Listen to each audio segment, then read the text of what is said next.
No vídeo de hoje eu vou falar um pouco mais sobre as placas Arduino, de onde elas vieram e para que elas servem. E para quem não me conhece, eu sou Daniel Rosselli, trabalho há mais de 20 anos no desenvolvimento de sistemas web para empresas e mais de 8 anos em sistemas embarcados usando Arduino.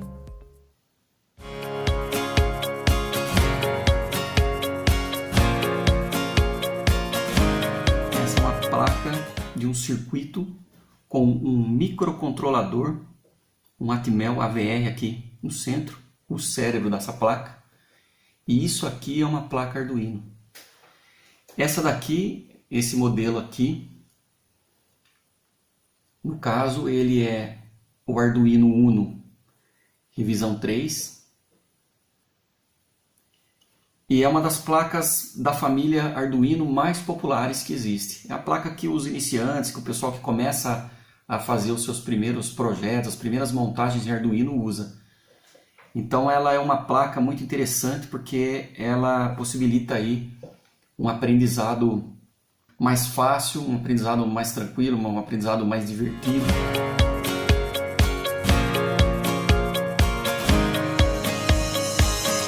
Então a ideia era criar uma ferramenta de baixo custo e de fácil utilização, porque assim os alunos pudessem interagir com as pessoas e com o mundo, usando aqui o seu conjunto de sensores e enviando a saída para o seu conjunto de atuadores. E é isso que faz com que esse tipo de placa possa ser utilizado em um grande número de aplicações. Aqui é o microcontrolador dessa placa, um Atmel 328 de 32 KB de memória flash, e ele também incorpora memória RAM, um EPROM e algumas outras funções. Esse daqui é o cérebro dessa placa, é um microcontrolador. Esse tipo de microcontrolador aqui é o que a gente chama de computador em um chip só. É lógico que é uma versão bem simplificada de um computador, mas isso faz com que ele consiga manipular esse conjunto de sensores, entradas e saídas digitais e atuadores que você tem aqui.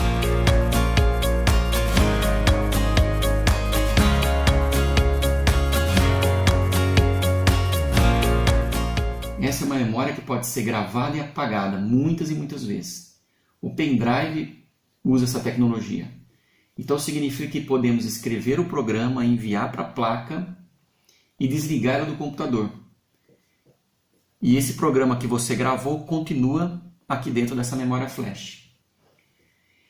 Então você liga essa placa em outro lugar usando uma bateria ou pilha e a placa vai usar o código que você enviou e vai funcionar de forma independente do computador. Por isso esse tipo de placa é frequentemente chamado como uma placa para um sistema embarcado. Ou seja, você coloca essa placa a bordo do dispositivo e ele funciona de forma independente.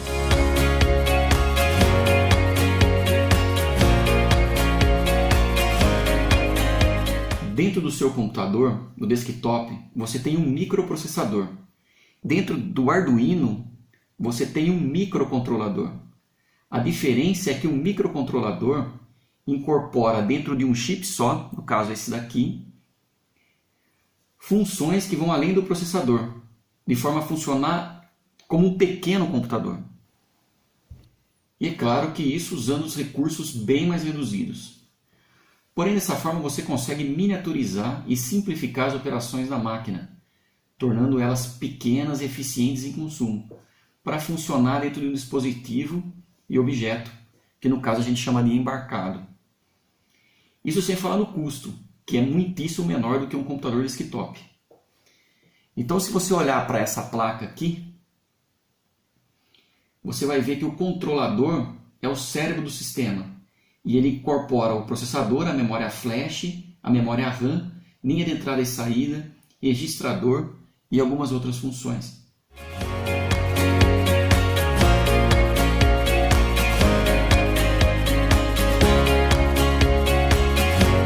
Aqui você pode perceber que eles têm as pinagens através desses blocos em que você encaixa os pinos externos. Você faz a ligação de circuitos externos para essa placa. Então aqui você tem 14 pinos digitais, 0 a 13, e você tem 6 entradas analógicas ou inputs de sensores. Aqui são os pinos de entrada e saída digital, e aqui são os pinos dos sensores. E aqui você tem alguns pinos como a energia, que você pode fornecer a outros circuitos, o terra. Então você tem mais 5 volts e mais 3.3 volts. No caso dessa placa especificamente, existem alguns outros modelos que podem mudar um pouco essa voltagem aqui. E eles também podem ser reprogramados. Eles já são usados por algumas funções e alguns pinos especificamente também exercem algumas outras funções. Como também aqui é o caso dos pinos dos sensores.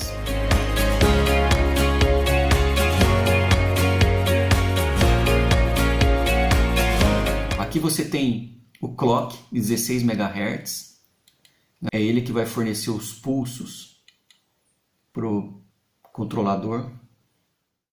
Aqui a alimentação externa.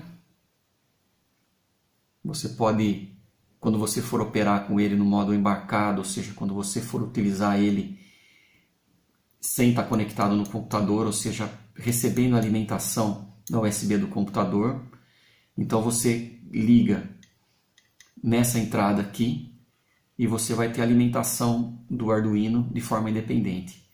Essa alimentação geralmente vai de 7 até 12 volts, mas a placa ela aguenta aí até um limite chegando próximo aí aos 20 volts. Mas não é recomendado utilizar uma tensão muito alta de entrada. Esse daqui é um botão de reset. Então esse aqui é um botão de reset. Quando você quer reiniciar as operações da placa, você pressiona esse botão. Aqui no corpo da placa também dá para ver que ele tem alguns LEDs embutidos. Então ele tem um conjunto de 4 LEDs, 1, 2, 3, 4 LEDs. E esses LEDs aqui, um é o LED indicador de que a placa está ligada. Esses 2 LEDs aqui é o RX-TX, que a gente chama, indicando que a placa está recebendo ou transmitindo informações seriais. E esse último LED aqui é o LED R13. Ele é o mesmo da porta 13 que está aqui, e ele é um LED usado para testar, para fazer alguns testes que você pode enviar direto para ele aqui. Inclusive a gente vai criar um programa muito simples, muito básico, que utiliza esse LED aqui e ele verifica se a placa está funcionando, se ele está aceitando os comandos da placa, e ele pode acender e apagar esse LED aqui.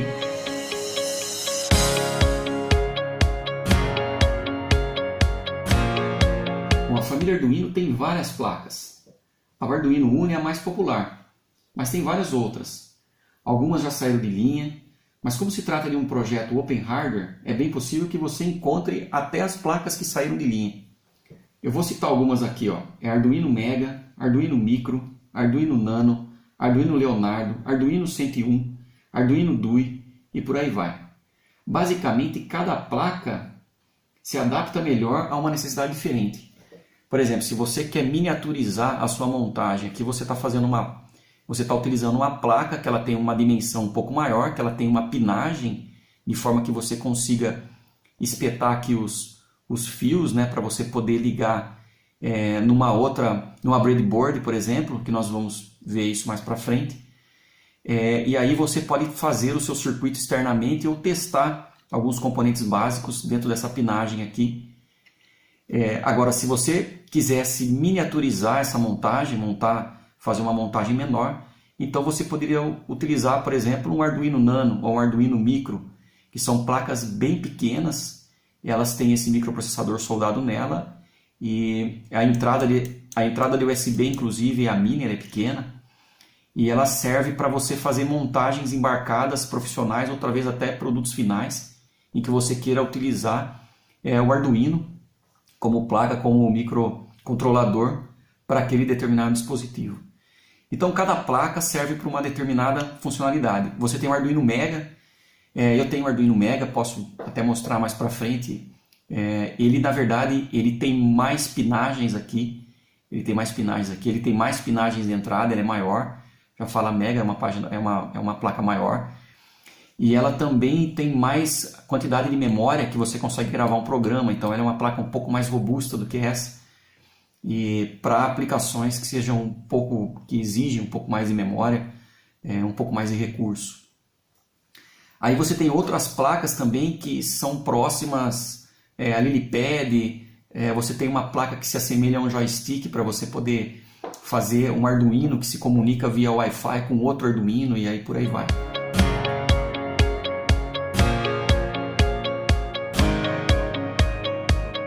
Tá, e se eu quiser aumentar a capacidade dessas placas aqui ou criar algumas expansões, queria aumentar a capacidade dessa placa de forma que ela adquira outras características, outras funções mais avançadas. Aí no caso do Arduino, a família Arduino, você consegue plugar nela aqui o que eles chamam de shields, ou escudos, né? Traduzindo do inglês, é escudo. Ela se liga nesses plugs aqui, ó, ela encaixa por cima, ela vem uma outra placa, ela encaixa sobre essa aqui, e ela promove aí um aumento aí da capacidade dessa placa aqui Arduino. Então vamos dar um exemplo aqui, placa de GPS, precisa de uma aplicação que você usa GPS, então você pode colocar aqui em cima dela um shield de GPS. Outra placa também que existe disso é do celular, o GSM, então você pode fazer aplicações que contêm um chip de celular e enviar comunicação por ele também. Existem placas de Wi-Fi, entendeu? Mais avançado, ou seja, você faz comunicação via Wi-Fi. Existem placas de Ethernet, então você coloca aqui em cima e ela tem um cabo de rede que você conecta aqui e ela automaticamente começa a fazer transferência de dados por TCP/IP, pelos protocolos de rede.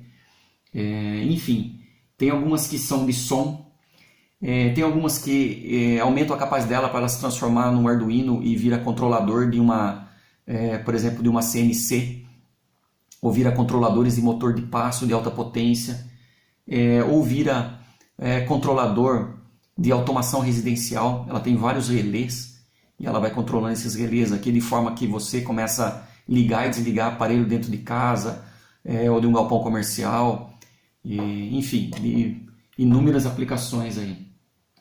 Joystick e outra também LCD, tem um shield de LCD, você coloca aqui, então tem uma tela de LCD grande aqui, onde você pode fazer uma aplicação que envia saídas aqui para essa tela. A gente vai construir aplicações que tem displays gráficos, mas não usando o shield. A gente vai usar aí outras placas aí que se adaptam depois ali na breadboard. Mas isso eu vou explicar mais para frente.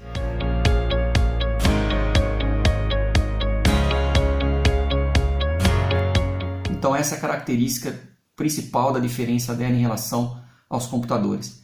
Aqui no caso nós temos o computador que é embutido aqui dentro desse chip, que ele se torna então um microcontrolador e ele pode funcionar de forma embarcada dentro do dispositivo. São placas que têm uma limitação de memória, que elas têm uma limitação de processamento, mas é isso até mesmo que torna divertido esse tipo de programação. Ela desafia você a desenvolver um software, a você lidar com esses recursos limitados, assim como eram nas máquinas que eu programei na década de 80, usando processadores E80, eram máquinas extremamente limitadas. As placas Arduino, hoje, elas são praticamente a mesma coisa do que eu enfrentava naquela época ali. Então você tem um sistema que você precisa tomar cuidado com os recursos, você precisa utilizar os recursos de forma correta, você precisa programar de forma correta para que você aproveite bem os recursos dela e você não tenha problema de limitações de memória. É claro que, como eu expliquei, você pode expandir através de alguns processos, né? Mas o interessante é que você saiba usar bem os recursos dela e ela é uma plataforma de aprendizado muito interessante. É como eu falei, ela possibilitar aí abrir um leque de opções aí muito grande em várias áreas, né? Com a programação, você pode utilizando os servomotores, você vai entender conceitos de mecânica. Você vai entender uma ciência de materiais que você não precisa necessariamente usar somente componentes eletrônicos para ligar dentro de uma placa Arduino. Você pode também criar certos materiais que servem como sensores de entrada, e ele faz essa leitura de sensores. Isso a gente vai ver passo a passo, sensor por sensor, de forma que fique muito bem simples, com uma explicação bem tranquila, para que cada um possa entender cada função de cada operação que ele pode fazer.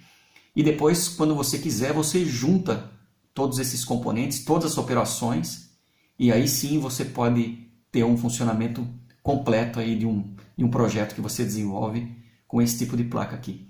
É uma das placas mais populares hoje do mundo para desenvolvimento de aplicações desse tipo. Existem outras, de outras marcas, de outros tipos, né, que são construídos também para fazer robótica, né, para construir pequenos robôs, né, pequenas máquinas e tal. Mas essa daqui é uma das mais populares e justamente pelo baixo custo, pela acessibilidade que ela tem, pela quantidade de componentes que você encontra para ela, pela facilidade que ela tem de aprendizado, que você consegue... e ela transforma a eletrônica em algo que é divertido. Você não precisa saber tudo para você conseguir fazer alguma coisa funcionar. Você, com um pouco de conhecimento, plugando algumas coisas, programando algumas coisas, você simplesmente já consegue criar aplicações.